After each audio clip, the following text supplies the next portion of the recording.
So now let's bring in our NBA front office insider, Grant Liffmann, who spent the last 3 seasons as an executive with the Hawks. Grant, what's next for Miami and Portland with the absences of Rozier and Billups?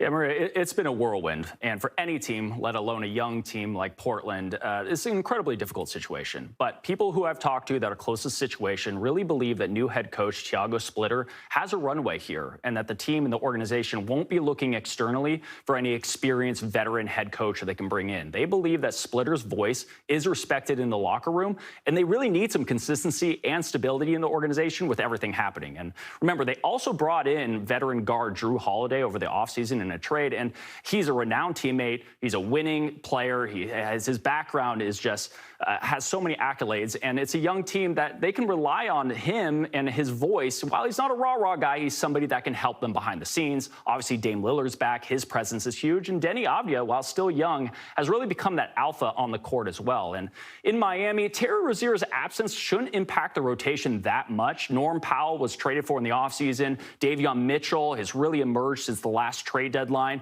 So the backcourt's pretty solidified there as they await star guard Tyler Hero to return. But just one more name to remember in Miami is Drew Smith. You may not have heard of him much, but he is an undrafted guard out of Missouri. He's been battling back from so many injuries over the last few years. He's playing well. He's a coach's favorite over there. He has really earned his minutes, so he's somebody in the rotation as well in the backcourt. So a lot of moving parts, Maria, but we'll just have to see how it all plays out. All right, Grant, appreciate the time.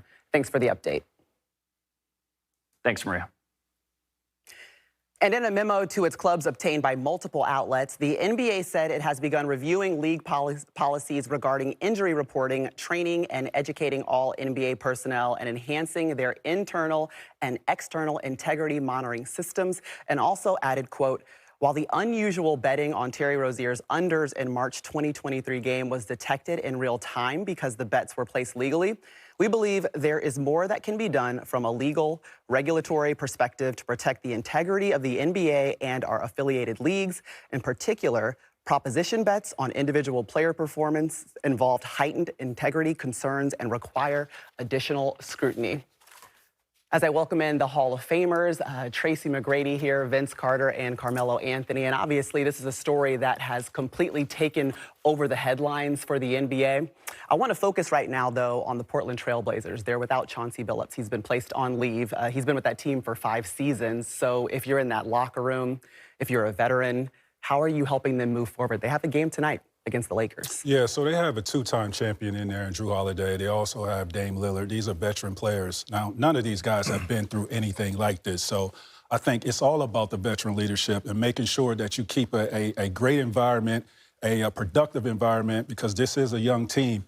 And just make sure, like, we stick with the plan and whatever, you know, the standard is for our team and our goals that we had beginning of the season, that's what we concentrate on. Yeah. Vince, you've been that guy in the locker room. Yeah. What would you say? Yeah, if I'm the veteran in the locker room, I'm going to use my voice, and I'm going to try to keep it upbeat. Let's just stick to the script, which is tough to do because it's a lot of the outside noise we're hearing. We're hearing everybody talking about this, that, in the fourth about your coach. So now as a young guy, you walk in, it's like, all right, what do we do now? Do we stick to the script or do we do what? What do we say?